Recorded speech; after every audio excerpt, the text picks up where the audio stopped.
Well, hello everyone, and welcome to the podcast which tells the story about the making of the movie Aparoksha. We call this, oddly enough, the making of Aparoksha.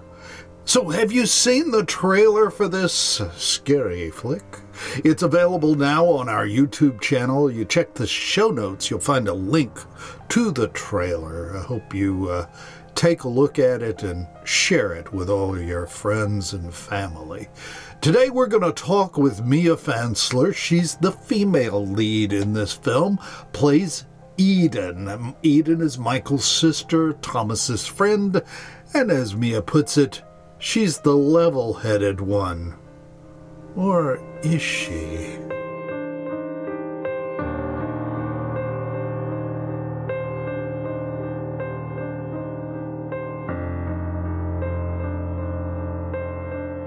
I'm sitting here with Mia Fansler, can we call you the female star of Aparoksha? I suppose so. Okay, all right. So Mia, tell us about yourself, please. I'm probably the youngest person helping on this film. I'm 17. Mm-hmm. Everybody else is like high school graduates. I've been acting since I was like really little. Yeah, you have. Yeah. Full disclosure, Mia is my niece, so I've been watching her grow for years. Funnily enough, I met Bryson like maybe a couple weeks after he reached out to me to be on this film. We were going to be in Sense and Sensibility together because I was originally going to be an understudy, but school got really busy and I had to back out. Mm-hmm. But I think everybody I've worked with so far has been pretty cool. Mm-hmm. I've like enjoyed like my time working on this. Mm-hmm. So, it is a little different because it's like not the stage theater element. Yeah. But still pretty neat. Yeah, it is pretty neat, isn't it? Mm-hmm. So tell me, what has been your favorite role to play so far? You know, all of your acting career. That might be a little tricky because like. Usually whenever I associate the roles, I associate what the actual show itself was like. About 2 to 3 years ago now, I don't like to say I played her, but I portrayed Anne Frank, who was a victim of the Holocaust and like the whole Nazi invasion of Germany. Or they lived in Austria, but still. Germany invaded Austria. Mm-hmm. I wouldn't say it was my favorite because it was like the most fun experience in the world, but like, I don't know, you saw things in a different light. It was a heavier show than I'd like ever done. Mm-hmm. It was just, I don't know, it was interesting. Well, you nailed the character. I don't think I ever got a chance to say anything to you, but you absolutely nailed Anne Frank. It was a good show. It was a good show. So. What I do hate is I got very sick on our last performance of it, to the point where I was quite literally telling my director, I was like, I might have to go home on this one.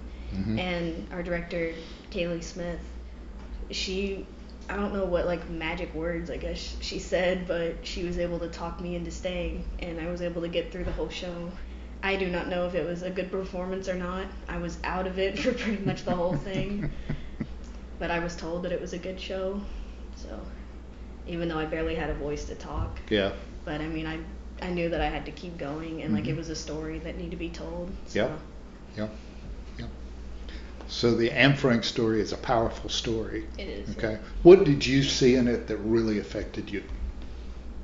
Probably the actual like realness of the people who were in the situation.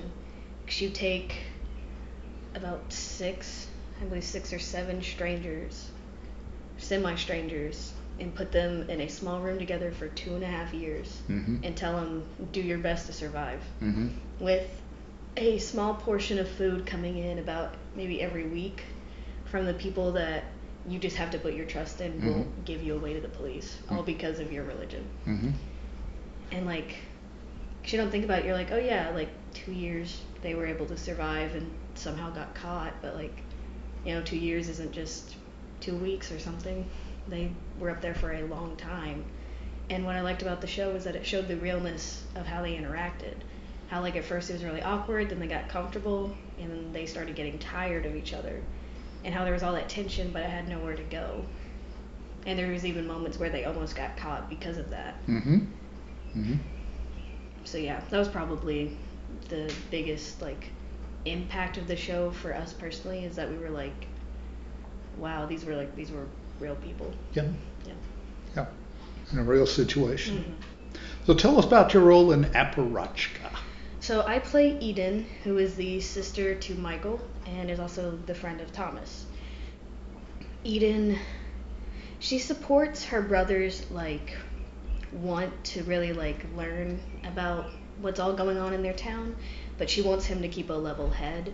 She doesn't really think that there's anything to find.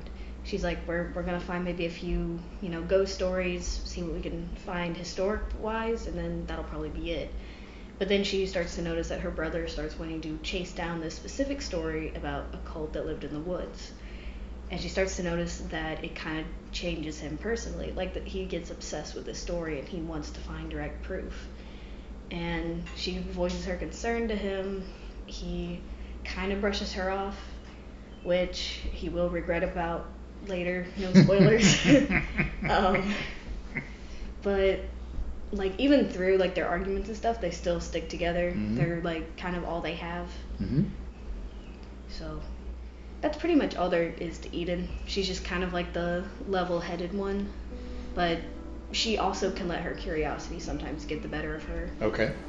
Why don't we just salvage what we can from the footage we've already gotten today and just make something when we get home?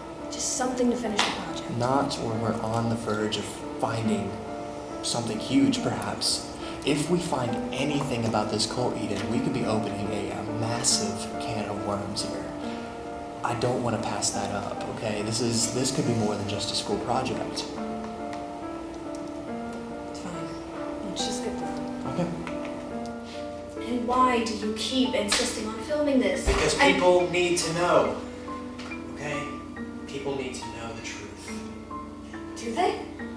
Think about it. Ever since we found out about this thing, our lives have gone down the drain. Eden? How is this different from doing the stage work that you've done? Working with the camera is a little different because like one, like you don't have, if you like shoot a joke or anything, you don't have like a laugh from somebody off screen or off stage, and you don't really have time for any, I don't know, fourth wall breaking, anything like that. Like everything has to be consistent and smooth. Mm-hmm. The breaks you get in between are pretty good, but also you need about 2 to 3 takes of the same scene, no matter if you did it good the first time. On this film, there were a few times that we took one scene and we were like, that's good. We don't really want to do it again. Mm-hmm. Bryson would know more about this with me. Fun fact, I was in a short film when I was little. Oh, were you? My like 3rd grade teacher's husband was a college film professor, and he came to our class and he was looking for like any kids that would be interested in doing any like acting roles. And I guess my teacher let him know how big I was in theater because he came up and asked me. Mm-hmm. And that film even won an award. Oh, did it? It did. All right. It was called Helen and the Greatest of All, and we won an award at the Southern Film Shorts Award. So is it on YouTube now, or do you know? It is. Is it? It okay. is. All right. On the Southern Shorts Award YouTube channel. Okay. So, Okay. Helen and the Greatest of All? yes. That's the name of it? Mhm. Okay. All right. I'm like 9 in the movie. So what else would you like to tell us about yourself? Or about anything? I guess I would just kind of like to shout out Back Alley Productions, because like without them I wouldn't have the connections to this or to a lot of people I've ended up meeting.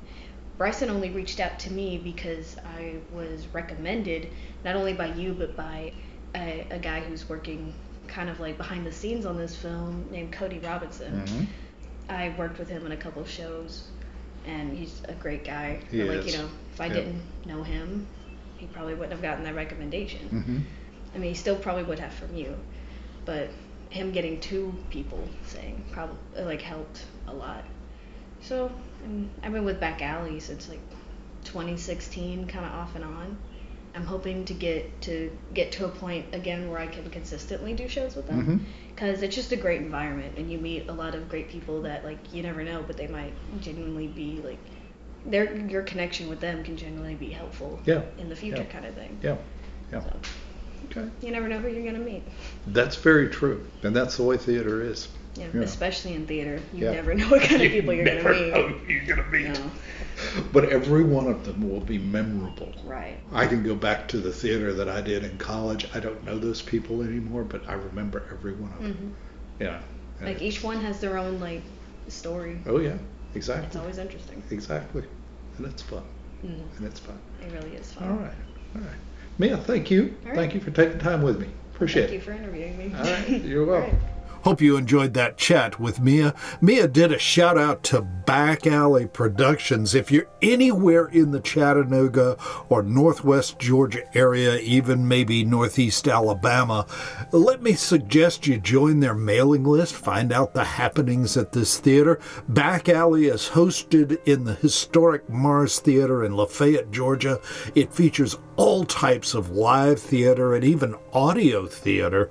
Check the show notes for links to their website, their YouTube channel, and their podcast, which features the audio theater, Theater of the Mind. Don't forget to check out the trailer to Aparoksha. It's available now on a screen, your phone, your pad, your computer, or your smart TV. That's a screen very near you. And in 2 weeks, check our interview with the interviewer. Yeah, Bryson is going to interview me as we talk about the professor, the voice of reason in Aparoksha. We'll see you then.